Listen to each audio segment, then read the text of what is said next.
My wife wanted an open marriage, but I gave her a taste of reality that ended our relationship. My wife, who is 29 years old and beautiful, told me she wants to have relationships outside of our marriage.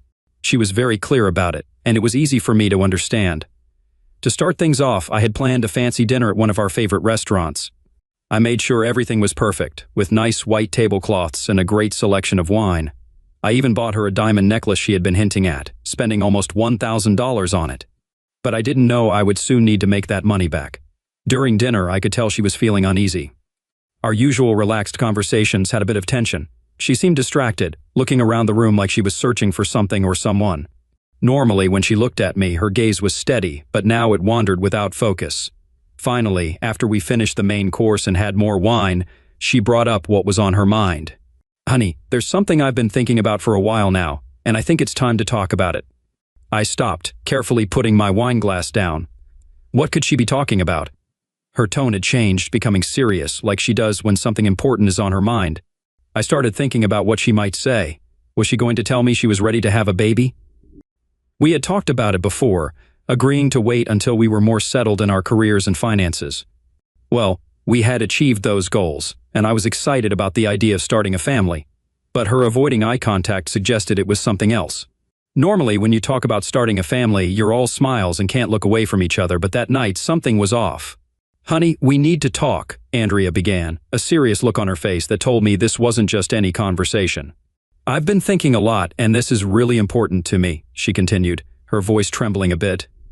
"I need to find out more about who I am outside of us. I think it'll help me be a better partner for you in the long run." I was stunned, my mind spinning. "What are you saying?" I asked, trying to keep my voice steady. I leaned forward, trying to catch her eye, but she wouldn't look at me. "I want to see other people, Rob. I want us to be okay with this, to avoid hurting each other down the line." That hit me like a ton of bricks. My heart started pounding, and I could feel my face getting hot. "What do you mean by other people?" I demanded, needing her to spell it out for me. My voice was louder now, filled with a mix of disbelief and anger. "Are you talking about dating other men?" She paused, biting her lip. "Yes, that might be part of it," she finally said. The room spun around me. "You're telling me you want to date other men and you expect me to be okay with it?" I couldn't keep the frustration from boiling over. "Andrea, how could you think this is okay?"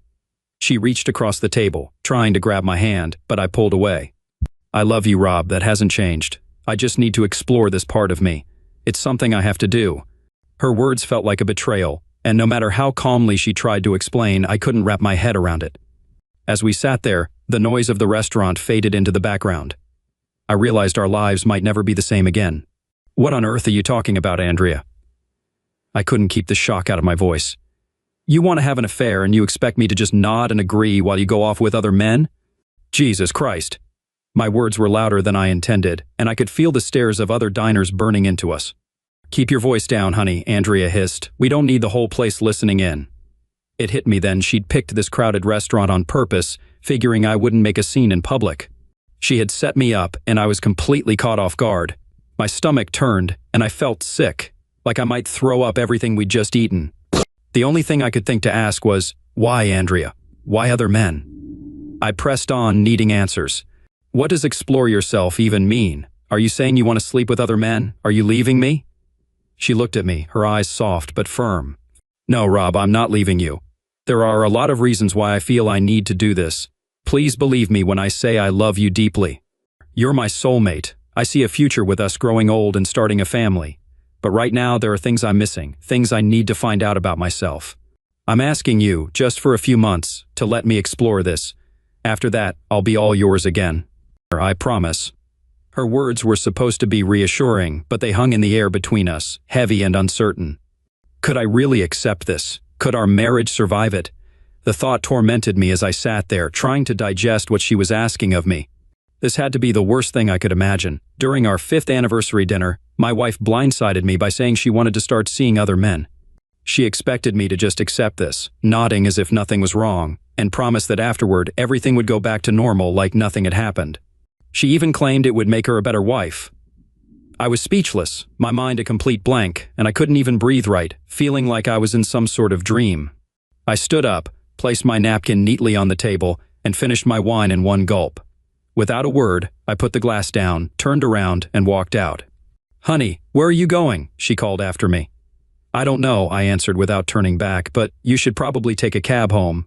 I made my way out of the restaurant, found my car, and just drove. I didn't have a destination in mind, I just needed to get away. My head was pounding, the pain starting from the back of my skull and spreading everywhere, making it hard to think about anything else. I drove aimlessly, lost in the noise of the engine and the blur of the passing streetlights. Time and place didn't matter anymore.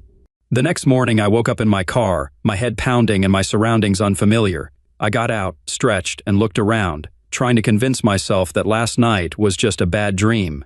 First things first, I desperately needed to use the bathroom and find a huge cup of coffee. I also needed a plan before I could even think about going home. After taking care of business behind a nearby bush, I got back in the car, fired up the engine, and headed out in search of that much-needed coffee. I found a small diner, ordered breakfast with my coffee, and sat down to think things through. Letting my wife have relationships with other men was off the table. It would definitely be the end of our marriage. Despite everything she said last night, I couldn't shake the feeling that she wasn't the woman I thought I married. Maybe she was having some kind of breakdown, dreaming up ideas that were completely out of touch with reality. I'm no psychiatrist, just a guy who's incredibly confused right now. I checked my phone, which I had turned off sometime during the night. Turning it back on, I saw several texts and missed calls from Andrea. She was worried about where I was and how I was doing. Right then, I didn't feel ready to go home or talk to her, but I knew I couldn't avoid it forever. I decided not to answer her messages just yet. After gulping down several cups of coffee and digging into a hearty breakfast of eggs and bacon, I sketched out a basic plan for what to do next. It was time to deal with the situation waiting for me at home. When I pulled into the driveway, Andrea rushed out the front door, her face filled with worry. "Honey, where were you all night?" "I was so scared, thinking you might have had an accident or something worse," she said, trying to kiss me. I stepped back and said firmly, "Andrea, I need to shower and freshen up. After that, we need to sit down and really talk about this exploring yourself idea you mentioned last night." I walked past her and headed straight to the bedroom to get out of the suit I'd been wearing all night. I took a long, hot shower, using the time to rehearse what I needed to say. Doubts swirled in my mind. I had to figure out if I still had a wife, or if this was her way of saying goodbye. Maybe this was just a test to see how committed I was. Trying to understand what she was thinking was driving me crazy. I loved her, no question. I married her, didn't I? We had a big, beautiful wedding and celebrated with a trip across Europe. I had never even thought about being with another woman. I was all in. But now, it seemed like she wasn't on the same page. Luckily, we didn't have kids, which made things a bit simpler. Whether or not that would change depended entirely on how the next few days and weeks unfolded. After changing into clean clothes, I headed into the kitchen to fix myself another cup of coffee. I grabbed a notepad and a pen, noticing Andrea sitting at the kitchen island, her eyes locked on me. I tried to appear calm, but inside, my emotions were in turmoil. Coffee in hand, I took a seat across from her. "All right, Andrea, could you please explain again why you want to pursue relationships outside our marriage?" Andrea looked straight at me and said, "Honey, I need to experience validation as a woman. Right now, I don't feel like my needs are being met. I want to explore what those needs are and see if I can find fulfillment on my own." "So, you're uncertain about your needs and you're seeking to discover them," I summarized, trying to keep my tone steady. "Also, are you planning to step away from our relationship temporarily to find what you're looking for?" "No, honey, I won't leave. I'll remain here in our home with you," Andrea replied quickly. "However, I need the freedom to establish my own schedule and do things at my own pace." "When do you think you'd like to embark on this exploration and adopt your new schedule, Andrea?" I asked. "Well, I suppose any time would work," she responded, a hint of uncertainty in her voice. "Do you agree with my decision?" "No, I don't agree with any of this, Andrea," I said firmly. "When we got married, we promised to be partners and lovers for life. Now, you want to seek other lovers. What am I supposed to make of this? It feels like you're checking out of our marriage." "Honey, it's not like that," Andrea said, her voice filled with frustration. "I need to find a connection that's been missing for a couple of years now. Our lives have become all about work. I don't feel appreciated by you like I did when we first got married." "Appreciation? My God, everything I do for you," I retorted, feeling my anger start to bubble up. "I've been busting my back to provide for us and to build the future we dreamed about when we got married. We've nearly paid off this house, for crying out loud." I knew I had to address the most burning issue. "Are you planning to have relationships with other men?" I asked, trying to keep my voice steady. "Honey, I can't say for certain what I'll do. If it feels right with the right person, I might consider it," she responded, avoiding my gaze. "So you're thinking about infidelity then?" I pressed, unable to hide my incredulity. It's not infidelity, Rob. It's not cheating if you know about it, she replied calmly. My blood pressure was through the roof. I took a deep breath and sipped my coffee, wishing it were something stronger. I needed to keep my cool to handle this conversation right. Let me get this straight, Andrea, I said, trying to make sense of it all. You're planning to meet other men, go out with them, and maybe even become intimate. Meanwhile, you'll still be living here with me, is that correct?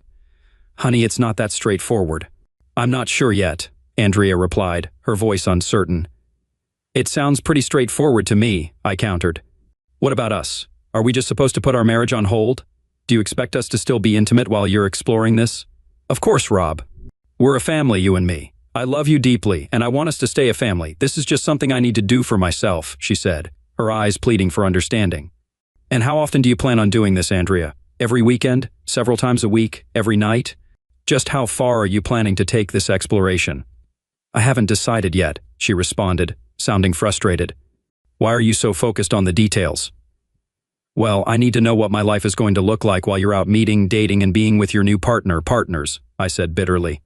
I don't have a girlfriend, Andrea, at least not yet, I added, the last part slipping out more bitterly than I intended. I took a deep breath and exhaled slowly, struggling to contain my anger. Andrea, I need some clarity before we leave here today. Have you genuinely made up your mind about this? Have you considered what this will do to our marriage? Andrea nodded, but she didn't directly answer my question. It appeared she hadn't given much thought to how I might feel. She hadn't considered my opinions. Then she uttered the sentence that would change our future. If you love me, you will let me do this. I responded firmly, if you love me, Andrea, you won't go through with this. This is my ultimatum. Unfaithfulness, even with prior notice, is a marriage breaker. Now my plan needed to take form. Here are my conditions, non-negotiable. If you want to engage with other men, you must move out. I won't share a home with you while you date and have sex with others. Bringing them here is out of the question. You'll have to find alternative accommodation. Honey, where am I supposed to live? She asked. Perhaps you can stay with one of your friends, like Jessica from school. You've spent time with her. She's divorced and alone, right? Ask her if you can stay with her for a while. If that doesn't work, you can rent a short-term apartment. You'll be responsible for all expenses, utilities, and your car payment. Andrea worked as a grade 3 teacher in an elementary school and earned a substantial income. I, on the other hand, was a chartered accountant specializing in forensic auditing for a large firm, also enjoying a good income complete with annual bonuses. From what she had said, it appeared that I wasn't meeting all her needs in our relationship. Andrea seemed to sense my willingness to compromise for the first time as she made eye contact, thinking she had won. I continued, so if you're interested in having an open marriage, I suppose I'll need to be patient while you pursue your extramarital affairs. Will you eventually return home to me, Andrea? Honey, of course I will. I love you deeply, you're my husband, and I want us to build a family together, she countered. And what am I supposed to do while you're out having intimate relationships with other men? Do you expect me to remain faithful to you? Should I wait for you to finish with your boyfriends and then welcome you back with open arms and love? Have you considered the impact on me at all? I want you as my husband, honey, and only you. Regardless of what I do while I'm away for a while, it won't change my feelings for you. Once I come back, I want you to be my husband and the father of my children, she said. I couldn't help but find this an odd way of expressing her love. She had already acknowledged that I wouldn't permit her to bring her boyfriends into our home, and she seemed to view that as a victory. She could enjoy her time with other men without fear of my interference. All right, you need to figure out where you're going to stay and let me know this week. But for now, we have some things to arrange here. I want you to move your clothes and belongings to the spare bedroom. I'm not sure I can share the same bed with you at the moment. Your plan is too painful, and I feel like you're leaving me, even if you haven't explicitly said so. So tell me, Andrea, what should I make of all this?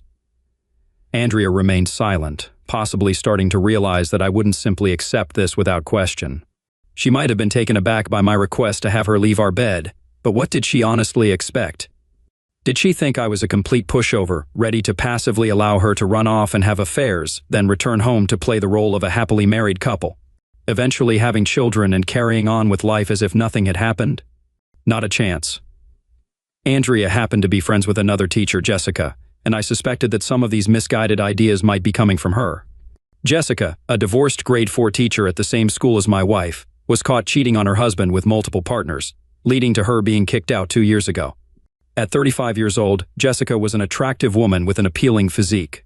Unfortunately, she had a penchant for sleeping with any man who flashed a smile her way. I had a strong suspicion that Jessica was influencing Andrea's desire to explore herself before starting a family. For me, the reality was simple. If Andrea explored too much, there wouldn't be a family, at least not with me. All that would remain was a divorce. I rose from the table and began walking away. Andrea questioned, "Is that all, Rob? You want me to move out?" "Yeah, for now. Don't misunderstand me, Andrea. I don't want you to go through with any of this. We made a commitment to monogamy when we got married, and you're planning to break that commitment. So, what exactly do you expect me to do? Do you think I'll just sit idly by while you engage in relationships with other men? Or if you want an open marriage, then I suppose I'll have the same option." Andrea was left speechless, and I departed before our discussion escalated into a shouting match. I grabbed my car keys and headed out of the house. "Honey, where are you going?" she called after me. "I'm not certain right now, but don't forget to move your belongings to the spare room and start looking for a place to stay. Remember, you won't be engaging in extramarital affairs until you've moved out," I replied as I left, intentionally slamming the door harder than usual. While I briefly contemplated driving to Jessica's apartment and confronting her, I knew I needed to set aside my anger and frustration for the time being. It was Andrea who had initiated this messed-up situation, and she could deal with the inconvenience it brought. Besides, I suspected that Jessica might be more than willing to take Andrea in, and I had to resist the urge to confront her physically. On Monday morning, I was up and out of my office before Andrea even woke up. I had a significant amount of work to do on my plan. Considering Andrea's intentions, I had no intention of tolerating her infidelity. Since she seemed to have made up her mind about our marriage, I had to take action. It hurt that she believed she could engage in extramarital affairs, thinking I'd foolishly stand by, let her do it, and then act like everything was fine when she returned. What if she came back with an STD or worse, pregnant? No way. I wouldn't allow it. Step 1 was reaching out to my lawyer. My lawyer happened to be a friend who handled various legal matters such as real estate and wills. I didn't expect him to handle the divorce directly, but he could provide a referral.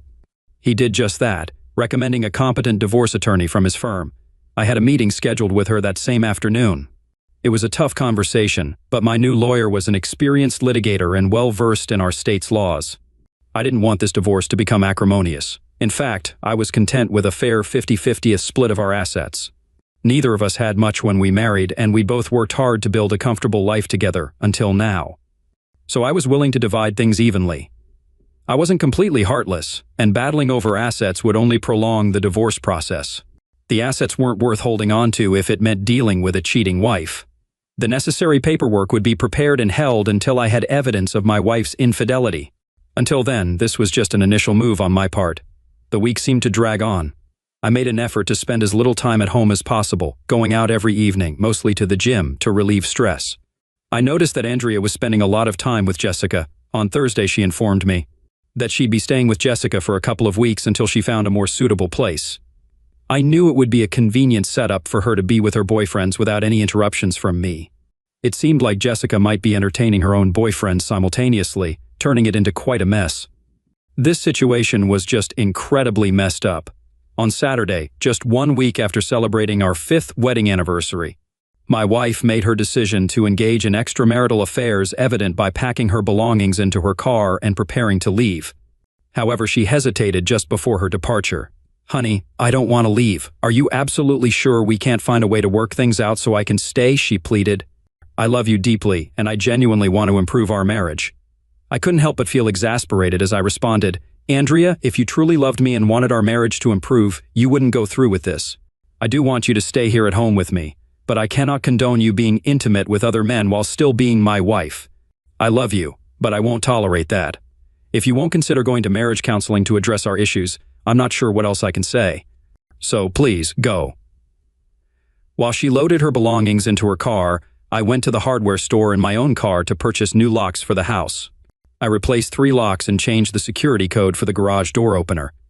Throughout Saturday night and all of Sunday, I remained at home, staring at the walls, hoping that Andrea would come to her senses and return. The following week proved to be exceptionally challenging for me. I visited the gym daily and took up running again in an attempt to alleviate my stress. At times, I found myself sinking into deep depression, yearning to go to Andrea and beg her to come back. Intellectually, I still struggled to comprehend the fact that my wife was leaving me to engage in extramarital affairs while we remained married. It made me feel like a colossal failure. Was I truly so inadequate that my wife was willing to openly exhibit her infidelity? Apparently that was the case. I turned to the internet to research the psychology of infidelity and why spouses cheat on each other. I was astonished to discover that approximately 40% of married individuals engage in infidelity. What was even more surprising was that nearly 90% of them choose to stay in their marriages. Often, infidelity is quietly tolerated by the other spouse, especially when children are involved, making it easier for them to accept the unfaithfulness and continue as if it weren't happening. Many wives who cheat claim to still love their husbands and families, but seek excitement outside the marriage, something they feel is lacking at home. Many women who engage in affairs express that their homes demand a great deal of effort. The daily grind of maintaining a family, juggling kids' activities, and dealing with mundane chores makes sex and intimacy with their husbands seem dull. They yearn for excitement with a lover who focuses solely on them without immediately discussing kids or errands after sex. Perhaps the key to a successful marriage lies in treating one's wife as if she were having an affair, minus the divorce. Simply enjoy the physical aspect. I contemplated the idea of trying to pick up my wife at the club she and Jessica frequented. People have affairs for various reasons: a lack of sexual satisfaction in the relationship, an absence of passion, or a loss of connection between spouses. Sometimes, even as retaliation for their partner's infidelity. Some women claim they cheat to salvage their marriages, though I'm skeptical about that. Nevertheless, it's what researchers studying marital infidelity have reported. Marriage is intricate, and relationships require effort. Open marriages, where both spouses consent to having other relationships and sexual partners, seldom survive in the long run. Emotional attachments form, feelings are inevitably hurt, and most couples end up divorcing. Polyamorous marriages are equally complicated, especially when children are involved. The threat of introducing a sexually transmitted disease into the relationship is a constant concern. Personally, I believe monogamy is the best approach in a marriage. If both partners don't agree with it, they should reconsider their commitment to each other or look for different individuals to be in a relationship with. Did I neglect my wife and push her away? Did I fail to provide her with enough attention while I focused on building a life for us? Was I mistaken? I'm uncertain. What I do know is that I felt unhappy about my wife leaving our home to engage in extramarital affairs. She sought things she believed I wasn't providing, but I didn't see her actions leading to an improvement in our marriage. And so the following week passed by slowly once more. I refrained from calling my wife, and Andrea only sent one text, requesting that I forward her mail to her new address. Her communication gave no indication of her desire to salvage our marriage. It was all business. Clearly, she was actively pursuing her plan to find a boyfriend, or possibly even two, for some enjoyment. The thought crossed my mind to tail her from her apartment to wherever she and Jessica were headed, just to find out who she was meeting. I drove past the apartment multiple times but resisted the urge to stop. I realized I couldn't subject myself to that. I needed to let her make her decision, or she would never truly be my wife again. With each passing day, the likelihood of her returning diminished. Furthermore, the longer the situation dragged on, the less inclined I was to take her back. A month elapsed with minimal communication between us when, unexpectedly, Andrea showed up at the house unannounced. When her key didn't work in the lock, she rang the doorbell and knocked. I answered the door, maintaining a stoic expression. "Andrea, what brings you here today?" I asked. She replied, "Honey, my key doesn't seem to work in the lock. What's going on?" I responded matter-of-factly, "That's because I changed all the locks." I blocked her from entering when she attempted to come inside. "What do you want, Andrea?" I inquired. She replied, "I came to retrieve a few things I left behind when I moved in with Jess." Once again, her visit wasn't about seeing me. It was purely business, focused on her belongings, with little regard for me or the pain she was causing. She didn't seem to realize the hurt I might be experiencing. Was she that naive or deluded to think I wouldn't care about her sexual encounters with other men, or that I'd eventually take her back? "There are some boxes in the garage with your things that I gathered from around the house." "Why did you do that, honey?" she asked. I let her inside since, after all, it was still partly her home. We proceeded to the garage where she saw numerous boxes filled with her belongings, ready for her to take. "How long are you planning to stay with Jessica?" I inquired. She replied, "Jessica's been really supportive. I'll be with her for a bit longer. I'm sure it'll only be a few more months, and then I'll be back, a better wife to you, honey. Then we can start a family together." I couldn't help but roll my eyes internally at her comment and feel a sense of disgust. How could she believe that her involvement with other men would somehow make her a better wife and prepare her for motherhood? I had entirely different thoughts on the matter. "So, have you found a boyfriend yet?" I asked bluntly. But Andrea blushed in response, and I didn't need an answer. I already knew. She finally admitted, "Jess and I have been on some dates with guys from the club we go to, but that's about it." I couldn't resist probing further. "How's the sex with your new boyfriends?" Andrea turned even redder and began searching through the boxes for her belongings. I left the garage and returned to the kitchen to have my coffee and read the newspaper. A few minutes later, she emerged, carrying a sizable bag and surveying the kitchen. Perhaps she expected the house to be in disarray after her departure. To her disappointment, it was quite the opposite. I had enlisted the services of a cleaning crew to visit 3 times a week, so the place was impeccably clean. There were no towering stacks of dirty dishes, no heaps of empty beer bottles, and certainly no mountains of soiled laundry. No, the house was in perfect order, and I was focused on keeping myself composed despite the fact that my wife had left me to pursue relationships with other men. "Is there anything else you need, Andrea?" I inquired, sensing her curiosity about the situation here without her. She replied, "So, honey, have you been okay since I started staying with Jess?"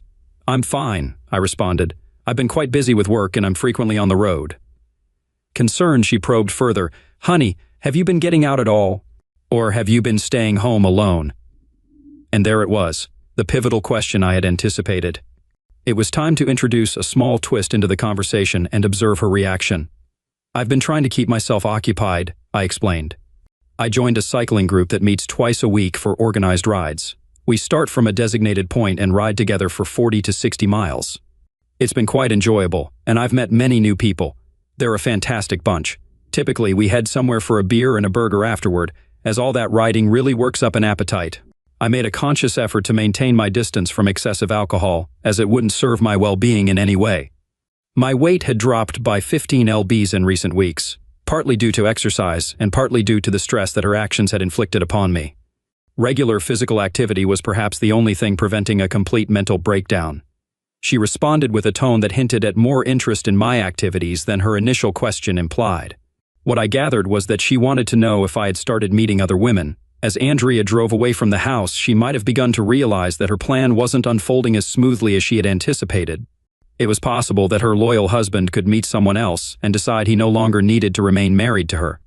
Her quest to find a boyfriend to compensate for the attention she believed her husband had failed to provide might carry more significant repercussions than she had initially thought. I later discovered that Andrea had been dating 2 men from the club she frequented with Jessica and had engaged in intimate encounters with both on multiple occasions. However, neither seemed interested in spending quality time with her beyond their rendezvous between her legs. Both men were married and simply seeking casual fun, with Andrea being their source of entertainment, a classic case of pump and dump. By the 2-month mark, I had come to terms with the demise of my marriage and was prepared to initiate the next phase of my plan. Andrea had remained out of contact with me for weeks, clearly indicating that she had no thoughts concerning me or our marriage. She was free to pursue her desires, exhibiting no inclination or desire to return home. Even if she did consider returning, it would come with a myriad of conditions, and I was uncertain whether I would accept her back. Adding to my reservations, I discovered that she had taken a vacation to the Dominican Republic with one of her boyfriends during the school break. They had indulged in a sun-soaked getaway, supposedly working on their tans and other indulgences. If this was her notion of strengthening our marriage through infidelity, well, it left much to be desired. The influence of Jessica's persuasive narratives, depicting me as a neglectful husband who had disregarded my wife, had taken hold of Andrea's mindset before she decided to abandon our marriage. Now she resided in a 2-bedroom apartment with her discontented divorced friend, and her reputation among fellow teachers and family members was deteriorating rapidly. When Andrea's mother discovered that her daughter had ventured to the Caribbean with another man, she reached out to me, inquiring about the reason for our separation. She likely assumed that we had been embroiled in marital conflicts. I revealed to her that her daughter had left me to engage in sexual relations with other men, a revelation she found incredulous.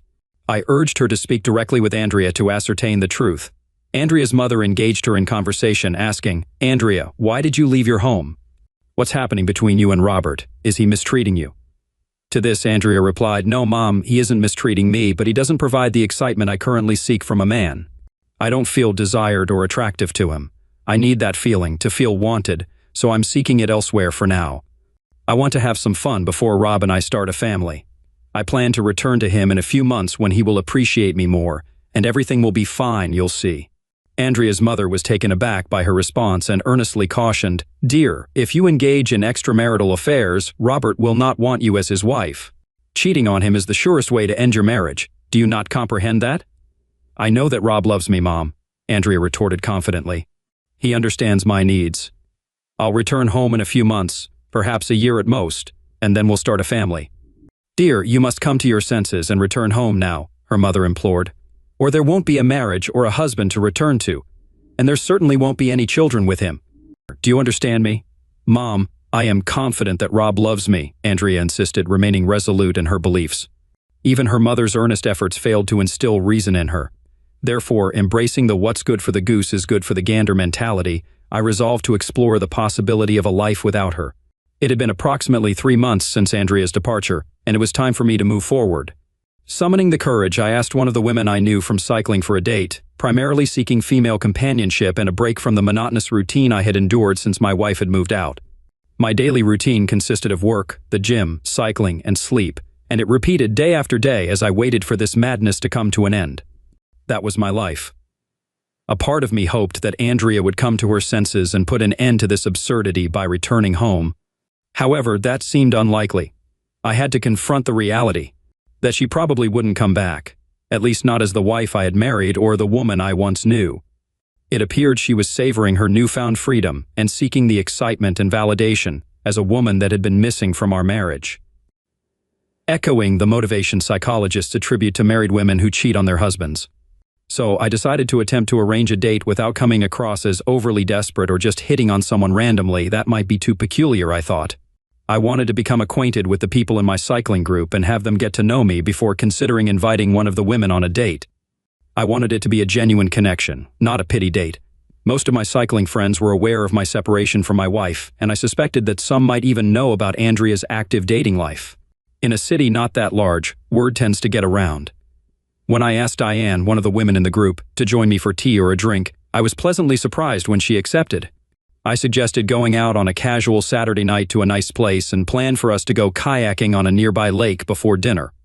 I had some experience with kayaking from a few years back, so I knew the ropes. Diane had never kayaked before, but she expressed her interest and we agreed on the plan. So it became a date. We had a wonderful time kayaking, covering around 10 miles over about 3 hours. Afterward, we headed to a charming restaurant for a satisfying meal and drinks. I ordered a craft beer with steak and French fries, while Diane opted for white wine with a pasta dish. It was a relaxed and informal setting, free from any pressure. We wrapped up the evening with ice cream from a waterfront boardwalk stand, and I drove her home. I told her I had a fantastic time, intending to give her a kiss on the cheek, but she surprised me by leaning in and planting a kiss on my lips. It was a delightful and unexpected moment. I didn't want to appear overly eager, so I waited until our regular Tuesday cycling meetup to arrange another date. To my surprise, Diane expressed concern that my lack of contact might have meant I didn't enjoy our time together. I quickly assured her that the opposite was true. I had a fantastic time and truly relished our outing and being in her company. We scheduled a Saturday date, this time for a round of golf. I had read online about the delicate balance of texting and calling to maintain someone's interest. Men who excessively message or call women are often seen as overly needy, which tends to drive women away. So, on Friday, I sent Diane a text expressing my anticipation for our Saturday golf game and suggesting a time for me to pick her up, while also offering the option for her to meet me at the golf club if she preferred. She kindly requested that I pick her up, so we settled on an early afternoon time. Our time on the golf course was a lot of fun, even though neither of us possessed professional-level golf skills. That evening, we had dinner at my place, where we enjoyed a barbecue and a bottle of wine. After our meal, as the night grew late, I prepared to drive her home. However, she took the car keys from my hand, placed them on the kitchen counter, and asked to see the bedroom. The following morning, I woke up beside a stunning woman with her arm draped over my chest. Diane had gorgeous long dark hair, captivating green eyes, and flawless skin. A small scar on her chin from a bicycle accident added character to her lovely face. She stood tall at around 5 feet 11 inches, maintaining a slender figure. She probably weighed around 140 lbs and was in great shape. Her occupation as a nurse in the pediatric department of the hospital spoke volumes about her compassion for others. She came across as authentic, exuding a magnetic charm that drew me to her from the moment we met. We enjoyed breakfast on my patio, and our conversation eventually shifted toward my plans and the possibility of divorce.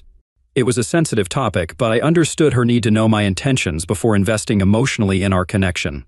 After all, no woman wants to invest time in a man who might reconcile with his estranged wife in a few weeks. When I explained the peculiar way Andrea had justified her departure to Diane, her expression confirmed what I had already suspected. She believed Andrea wasn't coming back. I think that nudge from Diane helped me move forward with the next phase of my plan. On Monday morning, I contacted my lawyer and had her assign an investigator to the case. I wanted to determine how many men Andrea was involved with before presenting her with divorce papers. It turned out she was dating multiple men, mostly married, and they would often gather at Jessica's apartment to continue their partying after leaving various bars and clubs around the city. 2 weeks later, Andrea received the divorce petition, marking the beginning of a tumultuous period. That night, she drove to the house to confront me. When I answered the doorbell, I was met by my estranged wife holding a large brown envelope, her face filled with distress. I inquired, "Andrea, what brings you here tonight?" She responded, "Honey, a guy delivered these documents to me today. Why did you file for divorce? I told you I would be home soon, even this week. We can start working on that baby we talked about." I invited her in and asked her to take a seat in the kitchen, stating, "It's a bit late for that, Andrea. I told you when you left that I didn't want you to go, but you went anyway." She attempted to explain, "Honey, I told you that I needed to find out who I was and feel good about myself." I interrupted with a hint of sarcasm. "So, do you feel good about yourself now? Are you validated as a woman? Have you explored your sexuality in new relationships, met exciting people, had your fair share of intimate encounters?" Growing agitated, I continued, "Because it sure looks to me like you have. I've had virtually no communication from you since you left our home. You didn't even call me on my birthday, probably too busy with one of your boyfriends in the Dominican Republic that week. Your mother called me, wondering why you didn't even call her on Mother's Day. Have you spent this entire time pursuing physical pleasure?" She pleaded, "Honey, I love you very much and I realize I may have gone too far. I'm coming home today." I firmly responded, "No, you're not." "Honey, what are you talking about? I'm still your wife, and this is still my house. I'm going back to Jess's place to collect my things, and I'll be home in a few hours." I corrected her, "No, you're not. Did you read through all the documents in that package you received? At the back, there's a judge's order specifying that you cannot come within 500 feet of this house until the divorce is finalized. Technically, you're currently in violation of that court order. I'm not going to make an issue out of it, but you need to leave now, and we can address this matter in court to sort out the details." Andrea was slowly coming to terms with the seriousness of our wedding vows, which included commitments like love, honor, cherish, faithfulness, and the crucial aspect of fidelity. I made it clear to her that this house held no sentimental value for me. If she desired it, that was perfectly fine. It's almost paid off, so my half is approximately worth $150,000. She could have it for that amount. However, if she wasn't willing to pay that sum, we would sell it and split the proceeds from the sale. It was a straightforward arrangement, but for the time being she was not moving back while I remained in the house. I escorted her to the door, closed, and locked it behind her. A month later, we managed to avoid the need for a court appearance and quietly settled our divorce. Andrea received half of our assets, as she was legally entitled to. We sold the house, and I moved on with my life. Andrea resumed her new routine, but I heard from a friend that her school, a charter school, had advised her to keep her personal life more discreet. Apparently, some parents had become aware of her involvement with multiple men in the area and were uncomfortable with her teaching their children, especially among the mothers, who were quite outspoken about it in private. It appeared that some of the fathers might have been among her lovers. Subsequently, Andrea was diagnosed with a sexually transmitted disease, not life-threatening, but necessitating a year of abstinence. This was not a significant concern, given that she was already pregnant. It seemed that one of her partners had successfully fathered the child. Andrea's negligence in consistently taking her birth control pill, frequent alcohol consumption, and the absence of condom use were contributing factors. The father remained unidentified but bore an uncanny resemblance to one of the teachers at her school, a married man. My divorce was officially concluded, and I was free from Andrea. It has been approximately a year since all the turmoil with Andrea began.